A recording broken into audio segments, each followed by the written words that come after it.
할렐루야. 하나님의 은혜가 오늘도 함께하기를 간절히 바랍니다.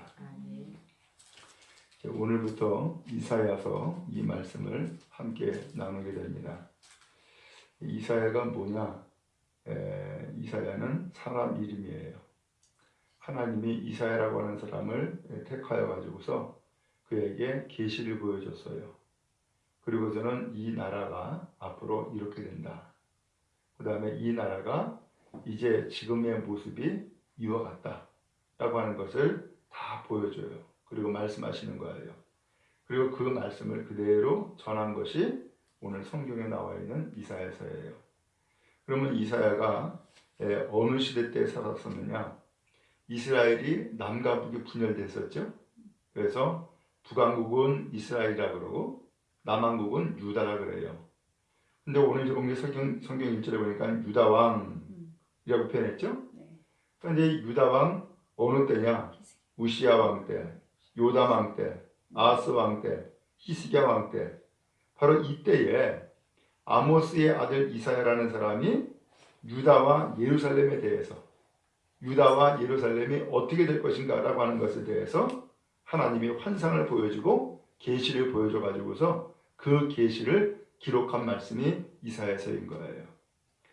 자, 그러니까 이 1절에 있는 말씀을 간단하게 요약하면은 이스라엘이 분열 왕국 시대 마지막 때예요. 바로 이 우시야, 요담, 아하스, 히스기야 이 시대가 유다 나라의 마지막 때인데, 이 마지막 말기 때에 나라는 결국 망하고 그 다음에 바벨론으로 포로로 끌려가요. 그러면 북왕국은 어떻게 됐느냐? 북왕국은 이미 아수르의 침략을 받고서는 이미 넘어가 버렸어요. 그런 위기의 상황에 지금 처한 거예요. 그때에 하나님께서 이사야라고 하는 이 사람을 선지자로 택하여 가지고 그에게 계시를 보여준 거거든요. 그러면 이 계시의 말씀이 도대체 무엇을 말씀하고 있을까? 우리 이 말씀을 대하면서 오늘 우리는 오늘 이 시대에 하나님이 우리에게 주시는 계시는 뭘까?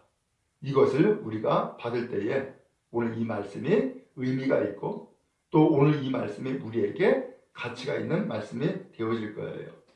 자, 그러면 먼저 무엇을 말씀했느냐? 2절에 이렇게 말씀했어요. 하늘이여 들으라, 땅이여 귀를 기울이라. 여호와께서 말씀하시기를 내가 자식을 양육하였거늘 그들이 나를 거역하였도다. 지금 누구에게 이렇게 표현한 거예요? 자식을 양육했는데 그들이 나를 거역했다.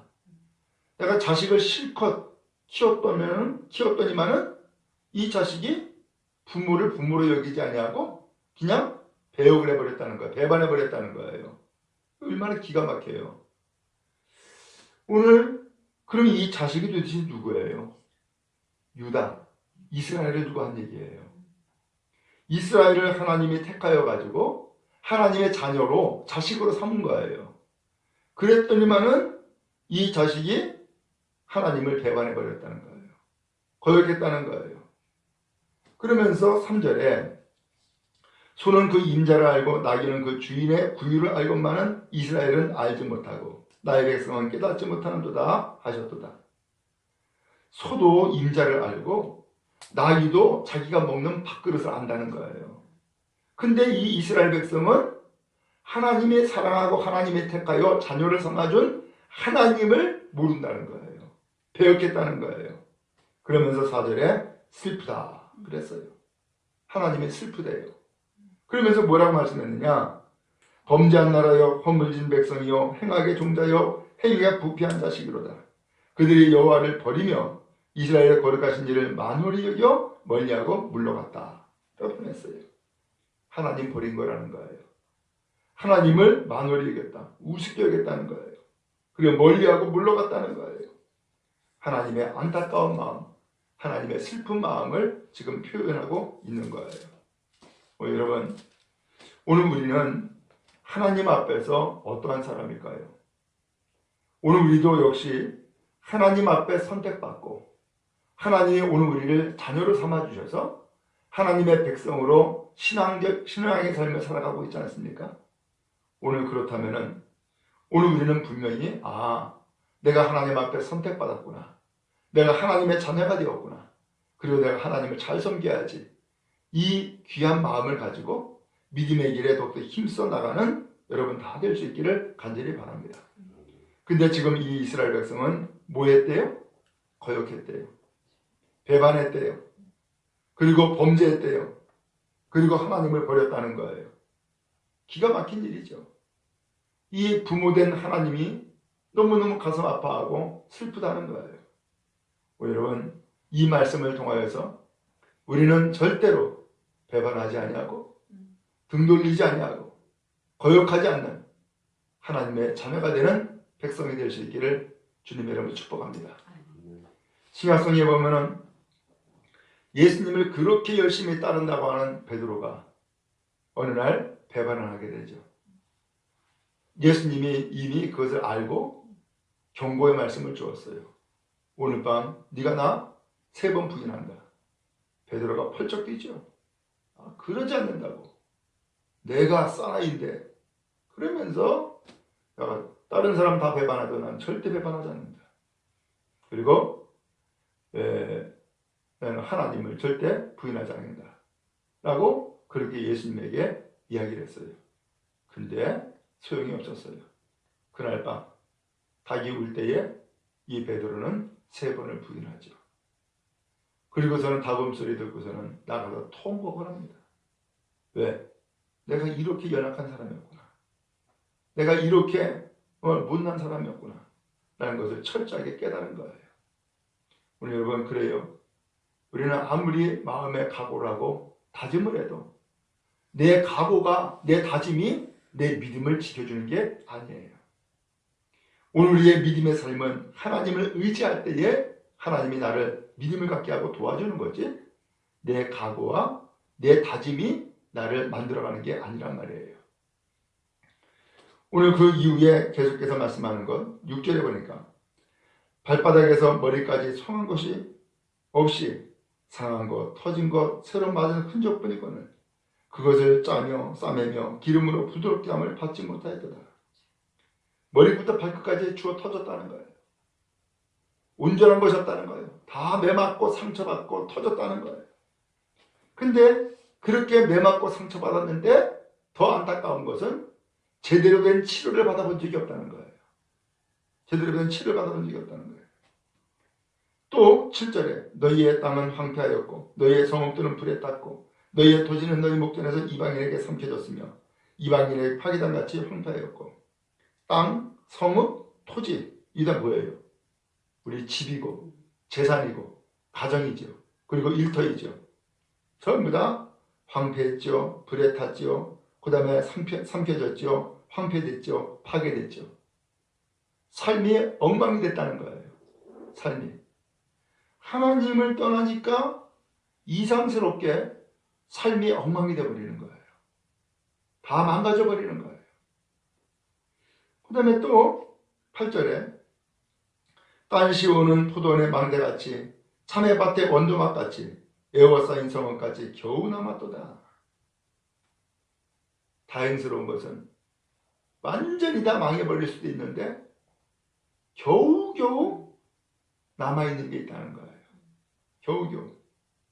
그러면서 딸 시온은 여기 시온이라고 하는 것은 예루살렘 성을 두고 한 얘기예요. 근데 다른 것은 다 망가지고 황폐됐는데 그나마 딸 시온 예루살렘 성은 그나마 그래도 남아있다는 거예요. 여러분 우리가 완전히 망하지 않냐고 왜 그래도 남아있는 게 있어요. 어떤 사람은 건강을 잃어버려도 목숨은 남아있고 어떤 사람은 재산이 다 날아가도 그래도 집 한 채는 남아있고 어떤 사람은 자식들이 다 배역을 해도 그나마 딸 하나는 그래도 남아있고 이런 경우가 있잖아요. 그런 것처럼 지금 이스라엘이 그렇다는 거예요. 그러면 왜 그랬어요? 오늘 마지막에 거기 9절 끝에 보면 이렇게 표현했어요. 여호와께서 우리를 위하여 생존자를 조금 남겨두지 아니하셨다면 우리가 소돔 같고 고모라 같았습니다. 누가 생존자를 남겨뒀다고요? 여호와께서. 하나님이 그나마 남겨둔 자가 있다는 거예요.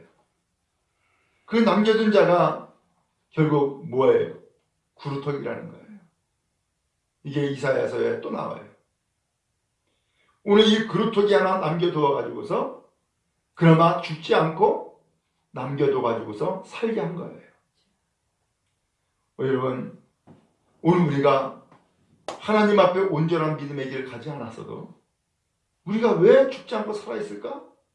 하나님이 남겨뒀기 때문이에요. 왜요? 이유는 하나님이 오늘 우리가 죽는 걸 원하는 게 아니에요. 하나님이 우리에게 원하는 것은 돌이키는 걸 원하는 거예요.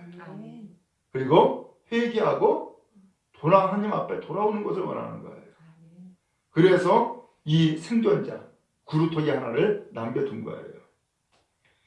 그리고 10절에 너희 소돔의 관원들아 여호와의 말씀을 들을지어다. 너희 고모라의 백성아 우리의 하나님의 법에 귀를 기울이라 라고 했어요. 소돔의 관원들, 고모라 백성, 사실은 이 이스라엘 백성 곧 유다 백성이 소돔이 아니고 고모라가 아니죠. 근데 이미 하나님을 등돌렸고 폐역했기 때문에 이들을 부르기를 소돔의 관원들아 고모라 백성아 라고 표현했어요. 이 소돔이 어딘지 아시죠? 바로 하나님 앞에 징벌받아서 멸망한 성이에요. 그리고 고모라도 역시 마찬가지예요. 근데 지금 이 이스라엘 백성 곧 유다를 소돔의 관원아 고모라 백성아 라고 얘기를 하는 거예요. 그러면 왜 그랬을까?